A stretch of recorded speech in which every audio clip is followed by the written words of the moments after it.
Look, this is not what you're going to see as Speaker of the House. Never my intention to imply anything, and I want to be very clear with my colleagues, very clear with this country of where we're going. House Majority Leader and candidate for Speaker Kevin McCarthy trying to walk back his linking the House Benghazi Committee to Hillary Clinton's drop in the polls. And it's time now for our Sunday group, Fox News senior political analyst Brit Hume, Julie Pace, who covers the White House for the Associated Press, then Domenech, co-founder of the web magazine The Federalist, and Christi Parsons, who reports on the White House for Tribune newspapers. Brit, how damaging was McCarthy's statement, both to his prospects to be Speaker and also to the work of the Benghazi Committee? And what do you make of someone like Jason Chaffetz, a member, a chairman of a House committee, announcing that he's going to oppose McCarthy from the right? Well, I think in the case of Chaffetz, if it hadn't been he, it would have been someone else. There is another candidate in the race who is less prominent than Chaffetz, so Chaffetz has obviously a better chance. I think the episode was damaging to the committee investigating Benghazi. It gives the Democrats a talking point, a shillelagh, really, that they can beat the Republicans on this over the head with ad infinitum. I think it was very damaging to McCarthy. Chaffetz is right. McCarthy has a majority support in the Republican caucus, but it doesn't have 218. So that if they go to the floor with him as their kind of nominee, and the people on the right who don't want him don't vote for him, he can't win. Then they go to a series of votes. It could go on for a long time. We're a long way from having this matter settled. And McCarthy, I think, started an unraveling process by his gaffe on the committee, which gave people kind of an excuse, a reason not to support him. So this is a manifestation, Chris, of the divisions within the Republican Party that we are seeing reflected in Donald Trump's ascendancy and the complaints we continually hear about the leaders in both House and Senate. And I don't think there's any way of knowing where this is going to go or end up. Julie, we saw President Obama in his news conference, picking up on this subject, in his news conference on Friday, it's seeming almost to dare House Republicans to pick a fight with him, whether it was on the budget or anything else. Here's the president. I will not sign another short-sighted spending bill like the one Congress sent me this week. We've purchased ourselves 10 additional weeks. We need to use them effectively.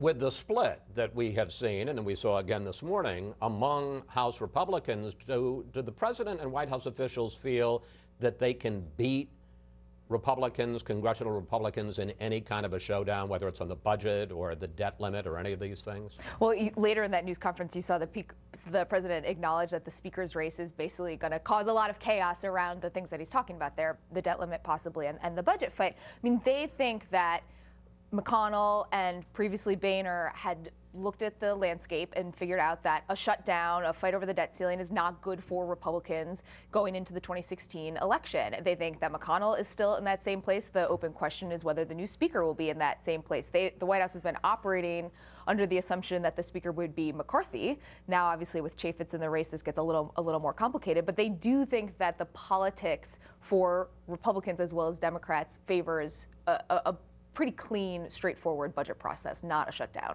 And do they feel that if there is a shutdown or if there's a default on the debt limit, that the Republicans, because of the disarray, take the blame, whether that's fair or not? They think they would take more of the blame. They certainly think that the president and the White House would get some of the blame, but that the majority of it would fall on Republicans. There also were some interesting developments in the presidential race where you saw on both parties some former allies creating some distance between themselves. On the Republican side, Jeb Bush took a swipe at his former protege, Marco Rubio. Here that is. I'm a proven leader. I disrupted the old order in Tallahassee. I relied on people like Marco Rubio and many others to follow my leadership. Ben, what does that tell you about the current fortunes of Marco Rubio and Jeb Bush? You know, it's interesting. In the old ways of approaching politics, you wanted to be a governor. In order to get to the presidency, you wanted to have that executive experience path. I think that Jeb is confronted now by a situation where you actually gain more of the tools for running for president in this day and age by actually being in the Senate, by walking back and forth from your office to the floor, being confronted by all sorts of gotcha questions and things of that nature. I think in a certain sense it's an expression of his experience being something that ought to matter to voters currently. But I also think that Jeb had an interesting moment this week in the sense of being attacked by a lot of journalists for a comment that he made in the wake of the Oregon shooting, which was really spun completely out of context, and which I think this is when he said stuff happens and you don't have to react to it immediately. And I think that this is actually a moment that he could potentially seize to his advantage, in the sense that he hasn't had so much of a give and take with the media recently. I think it would be an opportunity for him to really show that he is a leader in this context, and to pick a fight that actually could be to his benefit. I'm not sure that a fight between him and Marco Rubio is one that accrues to that effect. Why do you think, though, that he would be going after Rubio as opposed to Trump or Carson or Fiorina, who are further ahead of him in the polls? I think he recognizes that Rubio is more in his lane, in the sense that he has an appeal that speaks to a lot of other people who share his views on immigration policy, share his views on the kind of change that needs to happen within Washington. And getting Marco Rubio out of that lane is key, I think, in order for him to succeed. And then there's Hillary Clinton, who has, over recent days, come out against the Keystone Pipeline, and then this week took issue with the way President Obama is leading our efforts in Syria. Take a look at this. I personally would be advocating now for a no-fly zone and humanitarian corridors to try to stop the carnage on the ground and from the air. Hillary Clinton is not half-baked in terms of her approach to these problems. She was obviously my Secretary of State.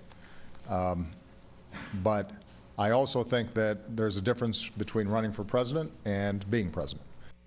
Christi, how do they feel at the White House, from the president on down, about Hillary Clinton putting some distance on a variety of issues, Keystone, Syria, other issues, between herself and the president? Well, I think at this point they feel like she is staying within the realm of basic campaign rhetoric. And you saw the president in that news conference on Friday dismiss what she'd said about Syria as just, things that you say when you're running for president. They don't obligate you. And so far they're not so critical that he felt he had to call them half-baked or call them mumbo-jumbo, which was what he called Republicans' critique of his approach in Syria.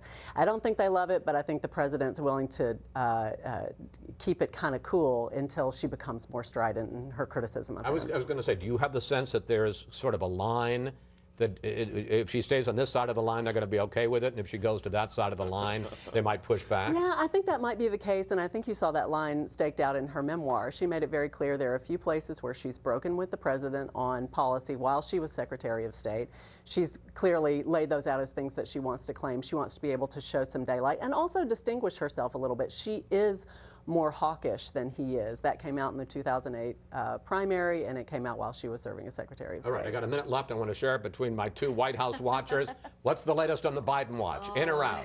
I don't think anyone really knows. Day to day, it seems to flip back and forth. When you heard him speak at the Human Rights Campaign dinner last night, it was almost a campaign speech. He was drawing distinctions with the president. He was very forward-leaning. But then he has other moments where you just don't get the sense that he's quite ready yet.